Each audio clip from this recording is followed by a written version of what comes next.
안녕하세요. 잇 바이블입니다. 오늘 우리가 함께 나눌 주님의 말씀 누가복음 13장 10절에서 17절까지의 말씀입니다. 함께 말씀을 읽겠습니다. 예수께서 안식일에 회당에서 가르치고 계셨다. 그런데 거기에 18배 동안이나 병마에 시달리고 있는 여자가 있었는데 그는 허리가 굽어 있어서 몸을 조금도 펼 수 없었다.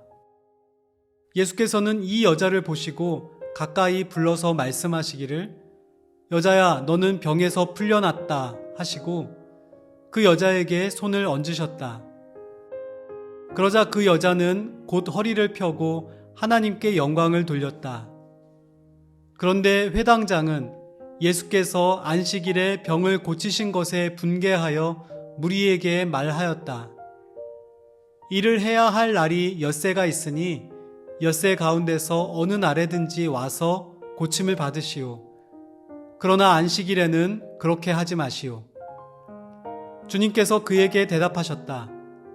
너희 위선자들아, 너희는 저마다 안식일에도 소나 나귀를 외양간에서 풀어내어 끌고 나가서 물을 먹이지 않느냐?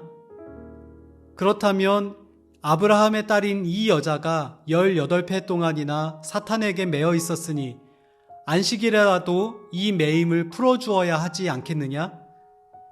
예수께서 이 말씀을 하시니 그를 반대하던 사람들은 모두 부끄러워하였고 무리는 모두 예수께서 하신 모든 영광스러운 일을 두고 기뻐하였다. 복음서에는 유독 안식일과 관련된 유대인과 예수님의 갈등이 자주 소개됩니다. 오늘 본문에서도 마찬가지입니다. 주님은 한 안식일에 회당에서 사람들에게 말씀을 가르치셨습니다. 거기까지는 큰 문제가 없었습니다. 그런데 거기에 18년이나 척추장애를 앓고 있던 여인을 만나셨고 주님은 그에게 손을 얹어서 낫게 하십니다. 이 일의 결과는 어떻습니까? 여인의 굽었던 허리는 펴졌고 그는 즉각 하나님께 영광을 돌렸습니다. 이 여인이 하나님의 치유의 손길을 체험했기 때문입니다. 그런데 바로 문제가 생겼습니다. 이 회당 모임을 주관하던 회당장이 안식일에 병 고친 일을 문제 삼기 시작합니다. 그는 예수님이 병을 고친 것 자체가 아니라 안식일에 병 고친 것 때문에 심하게 화가 났습니다. 그리고 예수님 면전에서 사람들에게 이렇게 말합니다. 엿새 가운데서 어느 날에든지 와서 고침을 받으시오. 그러나 안식일에는 그렇게 하지 마시오. 말은 사람들에게 한 것이었지만 사실은 예수님을 강하게 비난한 것입니다. 그에게 안식일은 어떤 일도 해서는 안 되는 날이었습니다.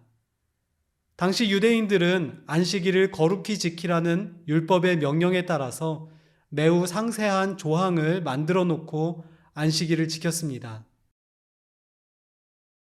주님은 회당장과 주변 사람들을 위선자라며 강하게 책망하십니다. 율법을 최선을 다해 지키려는 것 같은데 주님은 왜 그들을 위선자라고 하시는 걸까요? 안식일의 정신은 외면한 채 형식적으로 율법을 지키는 일에만 몰두했기 때문입니다.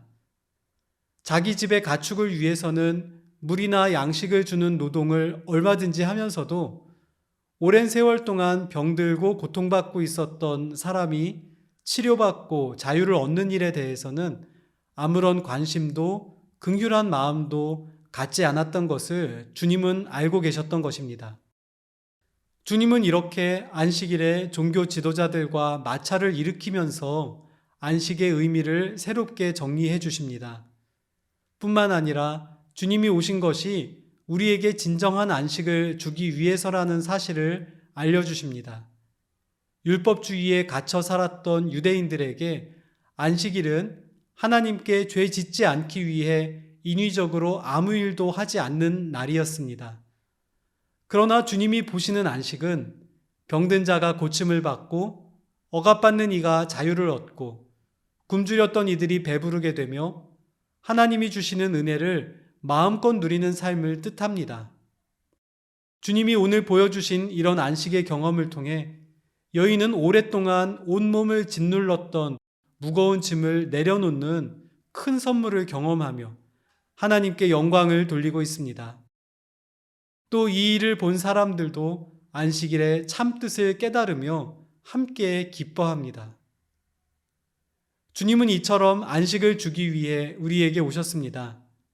삶에 지치고 죄에 눌리고 질병과 염려, 두려움에 시달리는 삶에 새로운 숨을 불어넣어 주십니다. 오늘 우리가 살아가며 많은 일들을 겪을 삶의 현장에 주님의 안식이 함께하기를 소망합니다.